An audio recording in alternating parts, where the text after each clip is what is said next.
बिस्मिल्लाहिर्रहमानिर्रहीम। अस्सलामुअलैकुम। Welcome to my YouTube channel Areeba's kitchen.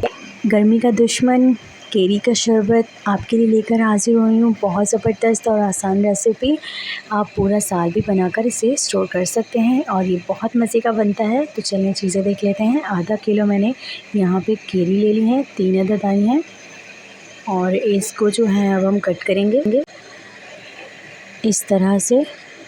और अब हम पिलर की मदद से इसके छिलकों को रिमूव कर देंगे इस तरह से। इस वाले पिलर से किया है मैंने। और अब इसके जो है वो हम पीसेस कट कर लेंगे छोटे छोटे से छुरी की मदद से इस तरह से।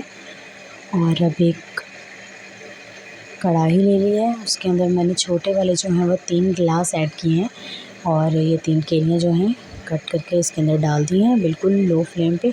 इसे हमें बिल्कुल हलवा होने तक पका लेना है कि बिल्कुल गल जाए। यहाँ देखें, ये इतने ऐसे होने चाहिए। देखें कितना ज़बरदस्त गल गया है इस तरीके से। और वो रख देंगे हम ठंडा होने के लिए किसी बर्तन में डाल के। तब तक हम अपनी चाशनी तैयार कर लेते हैं। कढ़ाई ले ली है, उसके अंदर 4 गिलास वही वाले जो पानी पहले ऐड किया था 3 गिलास, अब मैंने 4 गिलास पानी वही ऐड किया है और आधा किलो चीनी ऐड की है। जितनी केरी होगी उतनी ही हम चीनी ऐड करेंगे। और ये देखें ये पिघल गई है और ये भी रूम टेम्परेचर और बिल्कुल ठंडा हो गया है। अब इसको हम ब्लेंडर में डालेंगे और ब्लेंडर में ब्लेंड कर लेंगे इसको अच्छी तरह से। कोई भी लम्स नहीं रहना चाहिए, तभी तो हमारा शरबत जो है वो बिल्कुल बाज़ारी स्मूथ होगा। इस तरह से हम इसे ब्लेंड कर लेंगे अच्छी तरह से। और उसी बर्तन में हम दोबारा इसे निकाल लेंगे। ये देखिए कितना ज़बरदस्त इसका पल्प रेडी हो गया। ये देखें। अच्छा, इसमें देखें ये बालों वाली केरी नहीं थी, इसमें बिल्कुल भी बाल नहीं है। ये देखें कितना स्मूथ है, बहुत स्मूथ पेस्ट है इसका। तो अब हम ये जो पल्प है इसका ये ऐड कर देंगे अपनी चाशनी के अंदर और अच्छी तरह से इसको हिला देंगे, मिक्स कर देंगे इस तरह से। ये देखें अच्छे से मिक्स हो गया है और इसे हमने आधा पकाना है। 4 गिलास से जो है वो ये 2 गिलास रह जाए। तो अब हम इसमें ऐड किया है, पहले मैंने नमक ऐड किया है ½ टीस्पून और अब मैं इसमें ऐड कर रही हूँ सूखा हुआ पुदीना।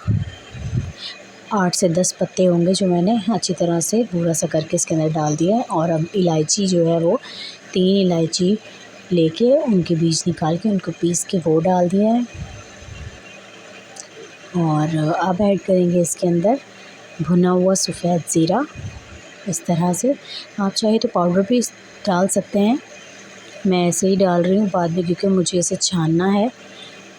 बाल वगैरह तो नहीं है लेकिन फिर भी थोड़ा बहुत पल्प जो है वो निकल जाएगा और हमारा जो शरबत है वो बहुत स्मूथ हो जाएगा।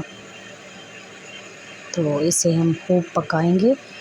और अब हम इसमें ऐड करेंगे 1 pinch food colour, green colour, बहुत खूबसूरत सा लुक देने के लिए। खाने या पीने की जो भी चीज़ें हों वो खूबसूरत हों तो खाने का या पीने का मज़ा जो है वो दुबाला हो जाता है। तो फूड कलर ऐड किया है इसी वजह से, ताकि ये पीने में देखने में बहुत खूबसूरत लगे। तो चलिए अब हम इसको स्ट्रेनर की मदद से स्ट्रेन कर लेते हैं। ये देखिए कितना स्मूथ, सारा पुदीना ज़ीरा जो भी होगा वो सब कुछ छन्नी की मदद से रह जाएगा ऊपर और हमारा ज़बरदस्त सा शरबत जो है वो तैयार हो जाएगा। इसी तरह से हम जो है वो सारा इसे स्ट्रेन कर लेंगे।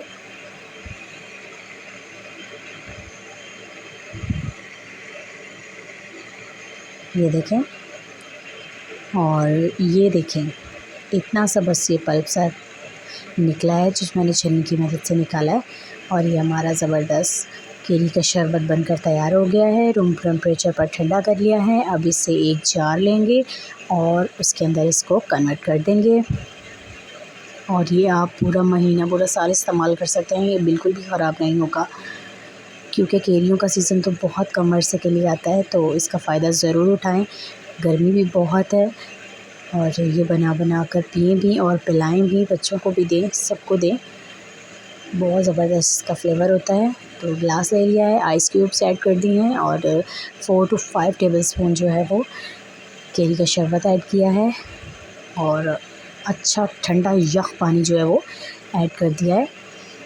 और मैं यहाँ पर जो है वो लेमन भी यूज़ कर रही हूँ अपने ग्लास में। आप चाहें तो ऐड कर सकते हैं, वरना स्किप भी कर सकते हैं और ज़्यादा इसे मज़े का बनाने के लिए। तो ये हमारा है फाइनल लुक केरी के शरबत का। आई होप आपको ये रेसिपी बहुत पसंद आई होगी। रेसिपी पसंद आई है तो चैनल को जल्दी से सब्सक्राइब कर लें और बेल आइकन पे भी प्रेस कर दें, ताकि आपको मेरी आने वाली सारी रेसिपीज़ मिल सकें और ये बिल्कुल फ्री है। अब मैं मिलूँगी आपसे नई वीडियो में नई रेसिपी के साथ। तब तक अपना बहुत ज़्यादा ख्याल रखें, अपने घर वालों का ख्याल रखें और मुझे दुआओं में याद रखें। मैं मिलूँगी आपसे नई वीडियो में, तब तक के लिए अल्लाह हाफ़िज़।